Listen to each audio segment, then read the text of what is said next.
क्या आपको कभी लगता है कि ग्रहों का क्रोध आपके जीवन को ध्वस्त कर रहा है? जैसे सूर्य, मंगल, शनि और राहु केतु के प्रभाव से सपने टूट रहे हैं, मंजिल दूर लग रही है।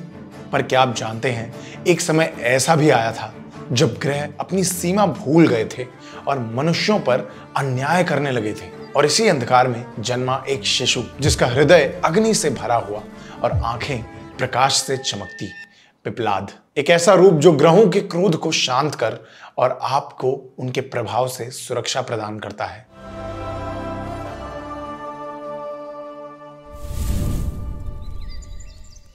क्या आपने कभी सोचा है कि प्रकृति के हर पेड़ पौधे के नीचे कोई ना कोई रहस्य छुपा होता है? और अगर वो पेड़ हो पीपल, तो उसके साए में स्वयं शिव बसते हैं। काल चक्र अपने गति से चल रहा था, पर एक युग ऐसा भी आया जब दैव शक्तियां स्वार्थ से अंधी होने लगी। देवताओं ने अपने ऐश्वर्य के लिए यज्ञों का दौरा बढ़ा दिया और नवग्रह उनके साथ बंधन में बंध गए। सूर्य ने अपने तेज से धरती को दहका दिया, मंगल ने युद्ध की अग्नि जगाई और शनि ने तपस्वियों को दंड दिया और राहु केतु ने भ्रम फैला दिया। जो ग्रह केवल कर्म के फल देते थे, वे अब दंड देने लगे। और जब धर्म का संतुलन बिगड़ता है तो समय स्वयं शिव को आवाहन करता है। उसी युग में एक तपस्वी ऋषि दधीचि अपने सत्य और यज्ञ से देवताओं को जागृत कर रहे थे, लेकिन नवग्रहों के असंतुलन ने उनका घर ही भस्म कर दिया। स्वर्चा देवी, जो उनकी पत्नी थी, अपने गर्भ के साथ वन के बीच भाग गई। देवता चुप रहे, ग्रह क्रोधित रहे और प्रकृति ने देखा कि मानव और दैव के बीच की रेखा मिट गई थी। पुराणों में लिखा है, एक समय ऐसा भी था जब देवता और ग्रह दोनों अपनी सीमा भूल गए थे और उसी अहंकार ने जन्म दिया एक ऐसे रूप को जो दैविक कृपा और प्रलय रूपी क्रोध का संगम था। उसका नाम था पिप्लाद।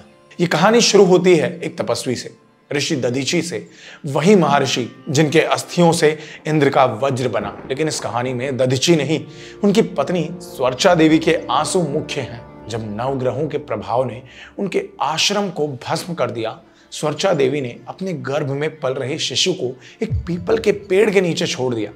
क्या आप सोच सकते हैं एक मां का दुख जब वो अपनी ही संतान को वन के बीच अकेला छोड़कर चली जाए, सिर्फ इसलिए क्योंकि दैव्य शक्तियों का क्रोध उसके घर में उतर आया था। पर प्रकृति ने उस त्याग को व्यर्थ नहीं जाने दिया। उसी पीपल के साए में महादेव की दिव्य ऊर्जा उतर आई। एक छोड़ा गया शिशु शिव के तेज से जीवित हो गया और उस दिन जन्म हुआ उस अवतार का जो खुद ग्रहों को दंड देने वाला था। पिप्लाद पीपल के नीचे जन्मा हुआ, क्रोध से धरती हिला देने वाला शिव रूप। समय बीता और पीपल के साए में पड़ा वो शिशु एक बाल तपस्वी बन गया।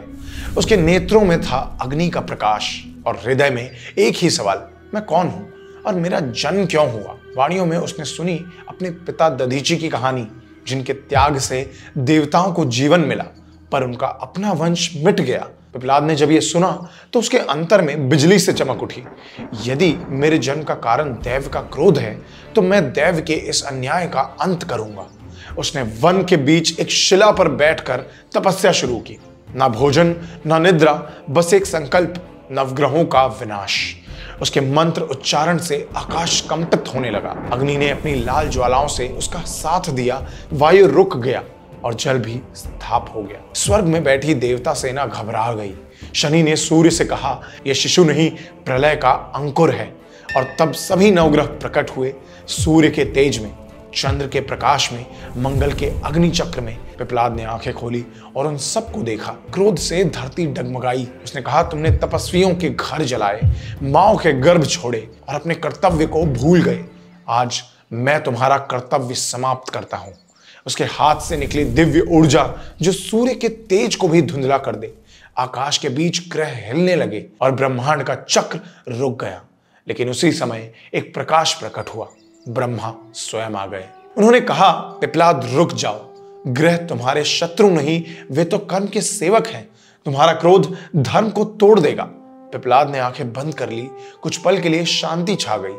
उसने कहा, अगर ये कर्म के सेवक हैं तो आज से मैं उनका रक्षक बनूंगा। जो मुझे याद करेगा उसे इन ग्रहों का दुख कभी नहीं सताएगा। और तब उसका क्रोध दया में बदल गया। जो ऊर्जा विनाश ला सकती थी वही शक्ति देने लगी और तब से शिव का पिप्लाद रूप बना मानव को ग्रहों के प्रभाव से मुक्ति देने वाला दैविक रक्षक।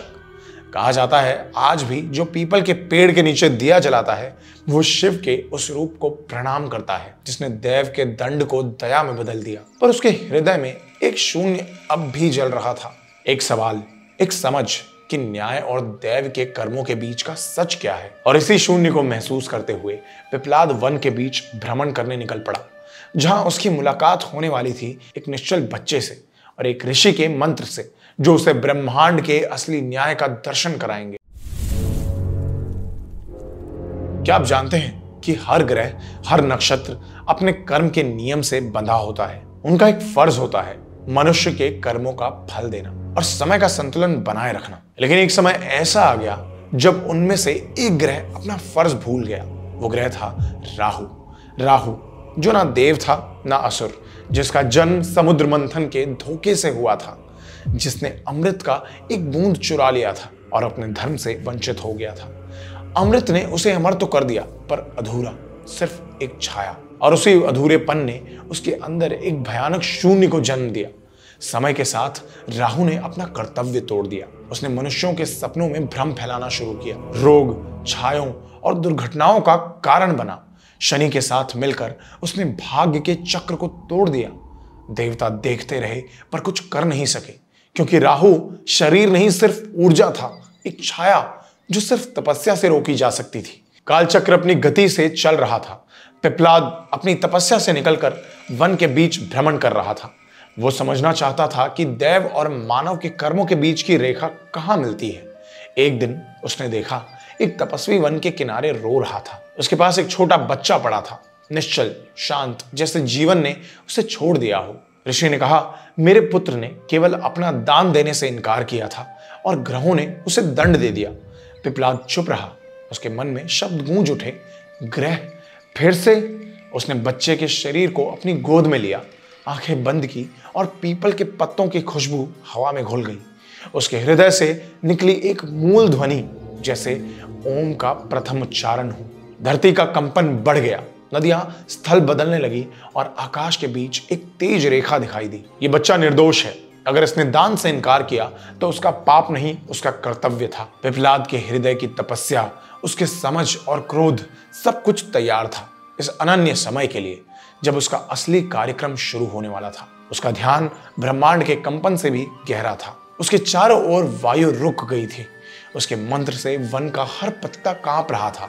राहु ने अपनी छाया पिपलाद के पास भेजी उसे तोड़ने के लिए, लेकिन जैसे ही वो छाया पीपल के साय तक पहुंची, एक तेज ज्वाला फूट उठी और उस तेज में स्वयं पिपलाद खड़ा था।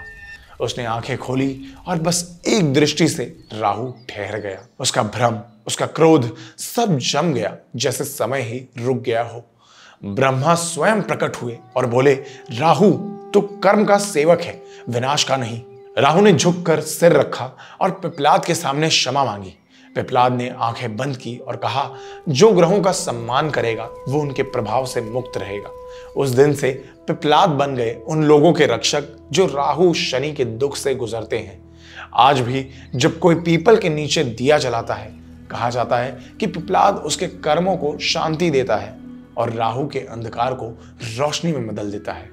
उसने अपने हाथ से बच्चे के मस्तक को स्पर्श किया और जो प्राण रुक गया था वो फिर से गति पाने लगा।